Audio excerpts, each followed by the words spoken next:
شروع اللہ کا نام لے کر جو بڑا مہربان نہایت رحم والا ہے۔ طٰہٰ، اے نبی صلی اللہ علیہ وآلہ وسلم، ہم نے تم پر قرآن اس لیے نازل نہیں کیا کہ تم مشقت میں پڑ جاؤ، مگر ہر اس شخص کی نصیحت کے لیے نازل کیا ہے جو خوف رکھتا ہے۔ یہ اس ذات کا اتارا ہوا ہے جس نے زمین اور اونچے اونچے آسمان بنائے، یعنی رحمان، جو عرش پر جلوہ افروز ہوا۔ جو کچھ آسمانوں میں ہے اور جو کچھ زمین میں ہے اور جو کچھ ان دونوں کے بیچ میں ہے اور جو کچھ مٹی کے نیچے ہے، سب اسی کا ہے۔ اور اگر تم پکار کر بات کہو تو کیا ہے؟ وہ تو آہستہ کہی ہوئی اور نہایت پوشیدہ بات تک کو جانتا ہے۔ اللہ وہ معبود برحق ہے کہ اس کے سوا کوئی معبود نہیں ہے، اس کے سب نام اچھے ہیں۔ اور کیا تمہیں موسیٰ کے حال کی خبر ملی ہے؟ جب انہوں نے آگ دیکھی تو اپنے گھر والوں سے کہا کہ تم یہاں ٹھہرو، میں نے آگ دیکھی ہے، میں وہاں جاتا ہوں، شاید اس میں سے میں تمہارے پاس انگارہ لاؤں یا آگ کے مقام سے اپنا رستہ معلوم کر سکوں۔ پھر جب وہ وہاں پہنچے تو آواز آئی کہ اے موسیٰ، میں تو تمہارا پروردگار ہوں، تو اپنے جوتے اتار دو، تم یہاں پاک میدان یعنی طویٰ میں ہو، اور میں نے تم کو منتخب کر لیا ہے، تو جو حکم دیا جائے اسے سنو۔ بے شک میں ہی اللہ ہوں، میرے سوا کوئی معبود نہیں، تو میری عبادت کیا کرو اور میری یاد کے لیے نماز پڑھا کرو۔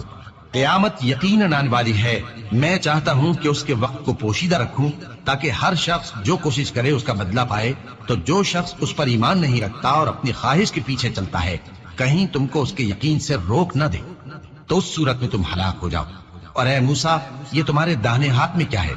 انہوں نے کہا یہ میری لاٹھی ہے، اس پر میں ٹیک لگاتا ہوں اور اس سے اپنی بکریوں کے لیے پتے جھاڑتا ہوں، اور اس میں میرے اور بھی کئی فائدے ہیں۔ فرمایا کہ موسیٰ اسے زمین پر ڈال دو، تو انہوں نے اس کو ڈال دیا اور وہ یکا یک سانپ بن کر دوڑنے لگا۔ فرمایا کہ اسے پکڑ لو اور ڈرنا مت، ہم اس کو ابھی اس کی پہلی حالت پر لوٹا دیں گے، اور اپنا ہاتھ اپنی بغل میں دبا لو کہ وہ کسی عیب و بیماری کے بغیر سفید چمکتا دمکتا نکلے گا۔ یہ دوسری نشانی ہے تاکہ ہم تمہیں اپنے بڑے بڑے نشانات دکھائیں۔ تم فرعون کے پاس جاؤ کہ وہ سرکش ہو رہا ہے۔ کہا اے میرے پروردگار، اس کام کے لیے میرا سینہ کھول دے اور میرا کام آسان کر دے، اور میری زبان کی گرہ کھول دے تاکہ وہ میری بات سمجھ لے، اور میرے گھر والوں میں سے ایک کو میرا وزیر یعنی مددگار مقرر فرما، یعنی میرے بھائی ہارون کو۔ اس سے میری کمر کو مضبوط کر اور اسے میرے کام میں شریک کر، تاکہ ہم تیری بہت سی تسبیح کریں اور تجھے کثرت سے یاد کریں۔ تو ہم کو ہر حال میں دیکھ رہا ہے۔ فرمایا موسیٰ، تمہاری دعا قبول کی گئی، اور ہم نے تم پر ایک بار اور بھی احسان کیا تھا جب ہم نے تمہاری والدہ کو الہام کیا تھا جو تمہیں بتایا جاتا ہے۔ وہ یہ تھا کہ اسے یعنی موسیٰ کو صندوق میں رکھو، پھر اس صندوق کو دریا میں ڈال دو، تو دریا اس کو کنارے پر ڈال دے گا، اور میرا اور اس کا دشمن اسے اٹھا لے گا۔ اور موسیٰ، میں نے تم پر اپنی طرف سے محبت ڈال دی، اور اس لیے کہ تم میرے سامنے پرورش پاؤ۔ جب تمہاری بہن وہاں فرعون کے ہاں گئی اور کہنے لگی کہ میں تمہیں اس کا پتہ دوں جو اس کو پالے پوسے، تو اس طریق سے ہم نے تم کو تمہاری ماں کے پاس پہنچا دیا تاکہ ان کی آنکھیں ٹھنڈی ہوں اور وہ رنج نہ کریں۔ اور تم نے ایک شخص کو مار ڈالا تھا تو ہم نے تم کو غم سے نجات دی، اور ہم نے تمہاری کئی بار آزمائش کی، پھر تم کئی سال اہل مدین میں ٹھہرے رہے۔ پھر اے موسیٰ، تم ایک اندازے پر آ پہنچے اور میں نے تم کو اپنے کام کے لیے بنایا ہے، تو تم اور تمہارا بھائی دونوں ہماری نشانیاں لے کر جاؤ اور میری یاد میں سستی نہ کرنا۔ دونوں فرعون کے پاس جاؤ کہ وہ سرکش ہو رہا ہے، اور اس سے نرمی سے بات کرنا، شاید وہ غور کرے یا ڈر جائے۔ دونوں کہنے لگے کہ اے ہمارے پروردگار، ہمیں خوف ہے کہ وہ ہم پر زیادتی کرنے لگے یا زیادہ سرکش ہو جائے۔ اللہ نے فرمایا کہ ڈرو مت، میں تمہارے ساتھ ہوں کہ سنتا اور دیکھتا ہوں۔ اچھا تو اس کے پاس جاؤ اور کہو کہ ہم آپ کے پروردگار کے بھیجے ہوئے ہیں، تو بنی اسرائیل کو ہمارے ساتھ جانے کی اجازت دیجیے اور انہیں عذاب نہ کیجیے۔ ہم آپ کے پاس آپ کے پروردگار کی طرف سے نشانی لے کر آئے ہیں، اور جو ہدایت کی بات مانے اس کو سلامتی ہو۔ ہماری طرف یہ وحی آئی ہے کہ جو جھٹلائے اور منہ پھیرے اس کے لیے عذاب تیار ہے۔ غرض موسیٰ اور ہارون فرعون کے پاس گئے۔ اس نے کہا کہ موسیٰ، تمہارا پروردگار کون ہے؟ کہا کہ ہمارا پروردگار وہ ہے جس نے ہر چیز کو اس کی شکل و صورت بخشی، پھر راہ دکھائی۔ کہا تو پہلی قوموں کا کیا حال ہوا؟ فرمایا کہ ان کا علم میرے پروردگار کو ہے جو کتاب میں لکھا ہوا ہے۔ میرا پروردگار نہ چوکتا ہے نہ بھولتا ہے۔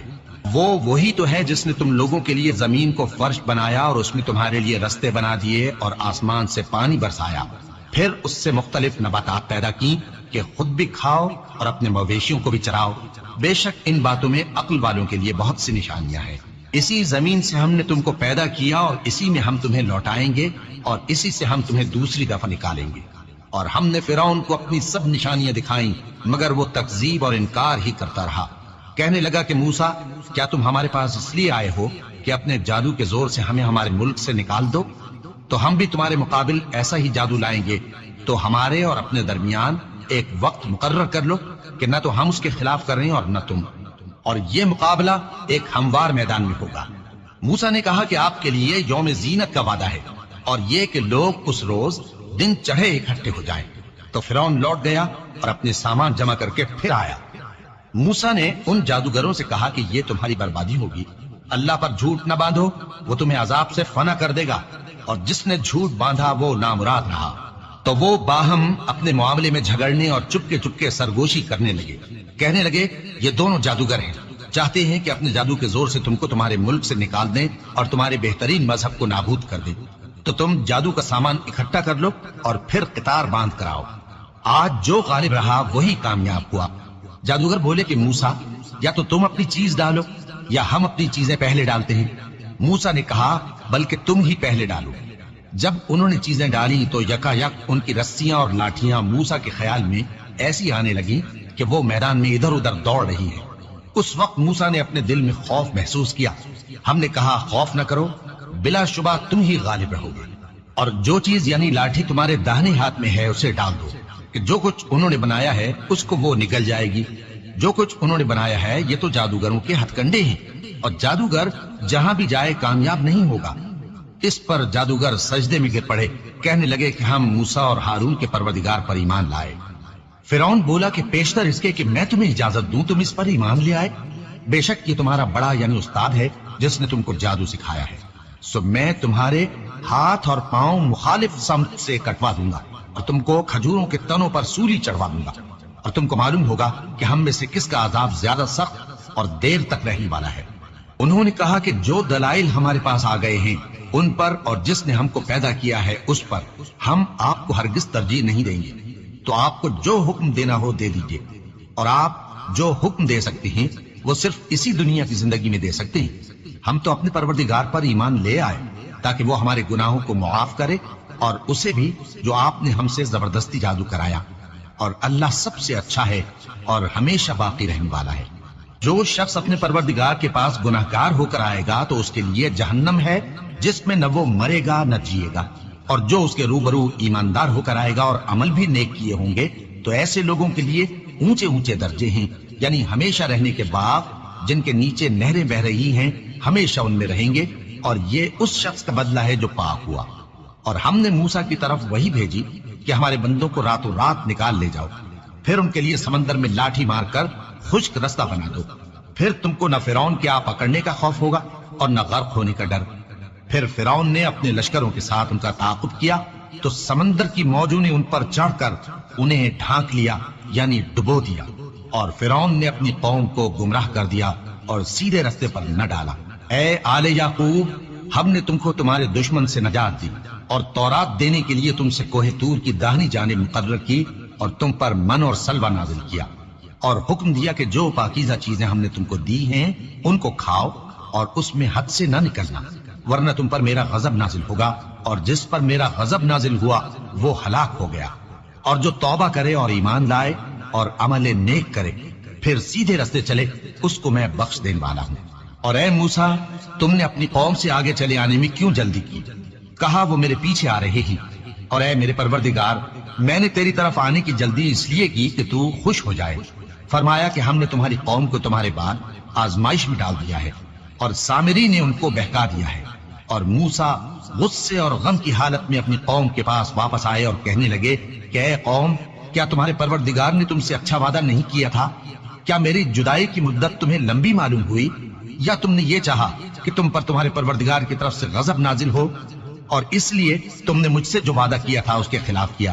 وہ کہنے لگے کہ ہم نے اپنے اختیار سے آپ سے وعدہ خلافی نہیں کی، لیکن ہم ان لوگوں کے زیوروں کا بوجھ اٹھائے ہوئے تھے، پھر ہم نے اس کو آگ میں ڈال دیا، اور اسی طرح سامری نے ڈال دیا۔ تو اس نے ان کے لیے ایک بچڑا بنا دیا، یعنی ایک بے جان جسم جس میں گائے کسی آواز تھی۔ تو لوگ کہنے لگے کہ یہی تمہارا معبود ہے اور یہی موسیٰ کا معبود ہے، مگر وہ بھول گئے ہیں۔ تو کیا یہ لوگ نہیں دیکھتے کہ وہ ان کی کسی بات کا جواب نہیں دیتا اور نہ ان کے نقصان اور نفع کا کچھ اختیار رکھتا ہے؟ اور ہارون نے ان سے پہلے ہی کہہ دیا تھا کہ لوگوں، اس کے ذریعے تمہیں فتنے میں ڈال دیا گیا ہے، اور تمہارا پروردگار تو رحمان ہی ہے، تو میری پیروی کرو اور میرا کہا مانو۔ وہ کہنے لگے کہ جب تک موسیٰ ہمارے پاس واپس نہ آئے ہم تو اس کی پوجا پر قائم رہیں گے۔ پھر موسیٰ نے ہارون سے کہا کہ اے ہارون، جب تم نے ان کو دیکھا تھا کہ گمراہ ہو گئے ہیں تو تم کو کس چیز نے روکا تھا؟ یعنی اس بات سے کہ تم میرے پیچھے چلے آؤ، بھلا تم نے میرے حکم کے خلاف کیوں کیا؟ کہنے لگے کہ اے ماں جائے، میری داڑھی اور سر کے بالوں کو نہ پکڑیے، میں تو اس سے ڈرا کہ آپ یہ نہ کہیں کہ تم نے بنی اسرائیل میں تفرقہ ڈال دیا اور میری بات کو ملحوظ نہ رکھا۔ موسیٰ نے فرمایا تو اے سامری، تیرا کیا حال ہے؟ اس نے کہا کہ میں نے ایسی چیز دیکھی جو اوروں نے نہیں دیکھی، تو میں نے فرشتے کے نقش پا سے مٹی کی ایک مٹھی بھر لی، پھر اس کو بچڑے کے جسم میں ڈال دیا اور مجھے میرے جی نے اس کام کو اچھا بتایا۔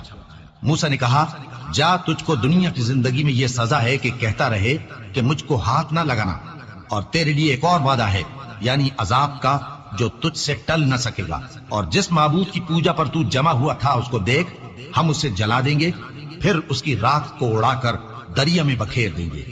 تمہارا معبود تو اللہ ہی ہے، جس کے سوا کوئی معبود نہیں، اس کا علم ہر چیز پر محیط ہے۔ اس طرح ہم تم سے وہ حالات بیان کرتے ہیں جو گزر چکے ہیں، اور ہم نے تمہیں اپنے پاس سے نصیحت کی کتاب عطا فرمائی ہے۔ جو شخص اس سے منہ پھیرے گا وہ قیامت کے دن گناہ کا بوجھ اٹھائے گا۔ ایسے لوگ ہمیشہ اس عذاب میں مبتلا رہیں گے، اور یہ بوجھ قیامت کے روز ان کے لیے برا ہوگا۔ جس روز سور پھونکا جائے گا اور ہم گناہگاروں کو یوں اکٹھا کریں گے کہ ان کی آنکھیں نیلی نیلی ہوں گی، تو وہ آپس میں آہستہ آہستہ کہیں گے کہ تم دنیا میں صرف 10 ہی دن رہے ہو۔ جو باتیں یہ کریں گے ہم خوب جانتے ہیں۔ اس وقت ان میں سب سے اچھی راہ والا یعنی عاقل و ہوشمند کہے گا کہ نہیں، بلکہ صرف ایک ہی روز ٹھہرے ہو۔ اور اے نبی صلی اللہ علیہ وآلہ وسلم، لوگ تم سے پہاڑوں کے بارے میں دریافت کرتے ہیں، کہہ دو کہ میرا رب ان کو راکھ بنا کر بکھیر دے گا، پھر زمین کو ہموار میدان کر چھوڑے گا جس میں تم کوئی نشیب و فراز نہ دیکھو گے۔ اس روز لوگ پکارنے والے کے پیچھے چلیں گے اور اس کی پیروی سے انحراف نہ کر سکیں گے، اور رحمان کے سامنے آوازیں پست ہو جائیں گی، تو تم ایک ہلکی آواز کے سوا کوئی آواز نہ سنو گے۔ اس روز کسی کی سفارش کچھ فائدہ نہ دے گی مگر اس شخص کی جسے رحمان اجازت دے اور اس کی بات کو پسند فرمائے۔ جو کچھ ان کے آگے ہے اور جو کچھ ان کے پیچھے ہے وہ اس کو جانتا ہے، اور وہ اپنے علم سے اللہ کے علم کا احاطہ نہیں کر سکتے۔ اور اس زندہ و قائم کے روبرو منہ لٹک جائیں گے، اور جس نے ظلم کا بوجھ اٹھایا وہ نامراد رہا، اور جو نیک کام کرے گا اور مومن بھی ہوگا تو اس کو نہ ظلم کا خوف ہوگا اور نہ نقصان کا۔ اور ہم نے اس کو اسی طرح کا قرآن عربی نازل کیا ہے، اور اس میں طرح طرح کے ڈراوے بیان کر دیے ہیں تاکہ لوگ پرہیزگار بنیں یا اللہ ان کے لیے نصیحت پیدا کر دے۔ تو اللہ جو سچا بادشاہ ہے، عالی قدر ہے، اور قرآن کی وحی جو تمہاری طرف بھیجی جاتی ہے اس کے پورا ہونے سے پہلے قرآن کے پڑھنے میں جلدی نہ کیا کرو، اور دعا کرو کہ میرے پروردگار مجھے اور زیادہ علم دے۔ اور ہم نے پہلے آدم سے عہد لیا تھا مگر وہ اسے بھول گئے، اور ہم نے ان میں ارادے کی پختگی نہ پائی۔ اور جب ہم نے فرشتوں سے کہا کہ آدم کے آگے سجدہ کرو تو سب سجدے میں گر پڑے مگر ابلیس نے انکار کیا۔ اس پر ہم نے فرمایا کہ آدم، یہ تمہارا اور تمہاری بیوی کا دشمن ہے، تو یہ کہیں تم دونوں کو بہشت سے نہ نکلوا دے، پھر تم تکلیف میں پڑ جاؤ۔ یہاں تم کو یہ آسائش ہے کہ نہ بھوکے رہو نہ ننگے، اور یہ کہ نہ پیاسے رہو اور نہ دھوپ کھاؤ۔ پھر شیطان نے ان کے دل میں وسوسہ ڈالا اور کہا کہ آدم، بھلا میں تم کو ایسا درخت بتاؤں جو ہمیشہ کی زندگی کا باعث ہو اور ایسی بادشاہت کہ کبھی زائل نہ ہو؟ تو دونوں نے اس درخت کا پھل کھا لیا تو ان پر ان کی شرم گاہیں ظاہر ہو گئیں، اور وہ اپنے اوپر بہشت کے پتے چپکانے لگے۔ اور آدم نے اپنے پروردگار کے حکم کے خلاف کیا تو وہ اپنے مقصد سے بے راہ ہو گئے۔ پھر ان کے پروردگار نے ان کو نوازا تو ان پر مہربانی سے توجہ فرمائی اور سیدھی راہ بتائی۔ فرمایا کہ تم دونوں یہاں سے نیچے اتر جاؤ، تم میں بعض کے دشمن ہوں گے، پھر اگر میری طرف سے تمہارے پاس ہدایت آئے تو جو شخص میری ہدایت کی پیروی کرے گا وہ نہ گمراہ ہوگا اور نہ تکلیف میں پڑے گا، اور جو میری نصیحت سے منہ پھیرے گا اس کی زندگی تنگ ہو جائے گی، اور قیامت کو ہم اسے اندھا کر کے اٹھائیں گے۔ وہ کہے گا کہ میرے پروردگار، تو نے مجھے اندھا کر کے کیوں اٹھایا؟ میں تو دیکھتا بھالتا تھا۔ اللہ فرمائے گا کہ ایسا ہی چاہیے تھا، تیرے پاس ہماری آیتیں آئیں تو تو نے ان کو بھلا دیا، اسی طرح آج ہم تجھ کو بھلا دیں گے۔ اور جو شخص حد سے نکل جائے اور اپنے پروردگار کی آیتوں پر ایمان نہ لائے، ہم اس کو ایسا ہی بدلہ دیتے ہیں، اور آخرت کا عذاب بہت سخت اور ہمیشہ باقی رہنے والا ہے۔ تو کیا یہ بات ان لوگوں کے لیے موجب ہدایت نہ ہوئی کہ ہم ان سے پہلے بہت سے فرقوں کو ہلاک کر چکے ہیں جن کے رہنے کے مقامات میں یہ چلتے پھرتے ہیں؟ عقل والوں کے لیے اس میں بہت سی نشانیاں ہیں۔ اور اگر ایک بات تمہارے پروردگار کی طرف سے پہلے صادر اور جزائے اعمال کے لیے ایک میعاد مقرر نہ ہو چکی ہوتی تو نزول عذاب لازم ہو جاتا۔ پس جو کچھ یہ بکواس کرتے ہیں اس پر صبر کرو، اور سورج کے نکلنے سے پہلے اور اس کے غروب ہونے سے پہلے اپنے پروردگار کی تسبیح و تحمید کیا کرو، اور رات کی کچھ گھڑیوں میں بھی اس کی تسبیح کیا کرو، اور دن کے مختلف اوقات یعنی دوپہر کے وقت بھی، تاکہ تم خوش ہو جاؤ۔ اور کئی طرح کے لوگوں کو جو ہم نے دنیا کی زندگی میں آرائش کی چیزوں سے نوازا ہے تاکہ ان کی آزمائش کریں، ان پر نگاہ نہ کرنا، اور تمہارے پروردگار کی عطا فرمائی ہوئی روزی بہت بہتر اور باقی رہنے والی ہے۔ اور اپنے گھر والوں کو نماز کا حکم کرو اور اس پر قائم رہو۔ ہم تم سے روزی کے خواستگار نہیں، بلکہ تمہیں ہم روزی دیتے ہیں، اور نیک انجام اہل تقوی کا ہے۔ اور کہتے ہیں کہ یہ پیغمبر اپنے پروردگار کی طرف سے ہمارے پاس کوئی نشانی کیوں نہیں لائے؟ کیا ان کے پاس پہلی کتابوں کی نشانی نہیں آئی؟ اور اگر ہم ان کو پیغمبر کے بھیجنے سے پیشتر کسی عذاب سے ہلاک کر دیتے تو یہ کہتے کہ اے ہمارے پروردگار، تو نے ہماری طرف کوئی پیغمبر کیوں نہ بھیجا کہ ہم ذلیل اور رسوا ہونے سے پہلے تیرے احکام کی پیروی کرتے؟ کہہ دو کہ سب نتائج اعمال کے منتظر ہیں، سو تم بھی منتظر رہو، ان قریب تم کو معلوم ہو جائے گا کہ دین کے سیدھے رستے پر چلنے والے کون ہیں اور جنت کی طرف راہ پانے والے کون ہیں، ہم یا تم۔